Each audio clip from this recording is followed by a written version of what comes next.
முதலமைச்சர் இன்னைக்கு வீடு வீடா போறாரு. ஓரணியில் தமிழ்நாடுன்னு சொல்றாரு.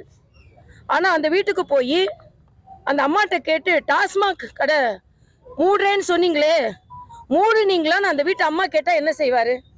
100 ரூபாய் கேஸுக்கு மானியம் கொடுக்குறேன்னு சொன்னேமே, சொன்னீங்களே, கொடுத்தீங்களான்னு கேட்டா என்ன சொல்லுவாரு?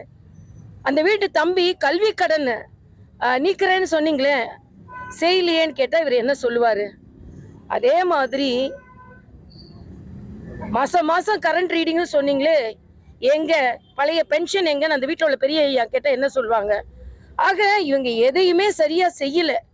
அது மட்டும் இல்லை, இன்னைக்கு கூலி படையை வைத்து கொலை செய்வது அதிகரித்து வருகிறது.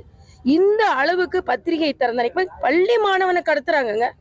காணாம போன மாணவன் கொலை உள்ளப்பட்டு ரோட்ல வீசப்படுகிறார்கள். பாலியல் தொந்தரவுக்கு ஆளாகிறார்கள் குழந்தைகள். ஆக எல்லா விதத்திலும் பாதுகாப்பட்ட ஒரு சூழ்நிலை.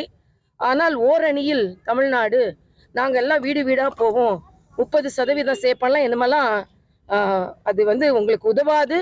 மக்கள் எல்லோரும் பெருங்கோபத்தில் இருக்கிறார்கள். அதனால் நிச்சயமாக திராவிட மாடல் அரசு வீட்டுக்கு போக வேண்டியதுதான்.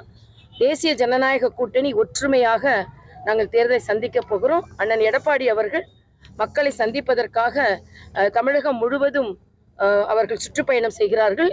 இதில் பாரதிய ஜனதா கட்சி அவருக்கு பக்கபலமாக இருக்கும். ஆக வருங்காலத்தில் தேசிய ஜனநாயக கூட்டணி தான் தமிழகத்தில் வெற்றி பெறும் என்ற சூழ்நிலை நிலவுகிறது.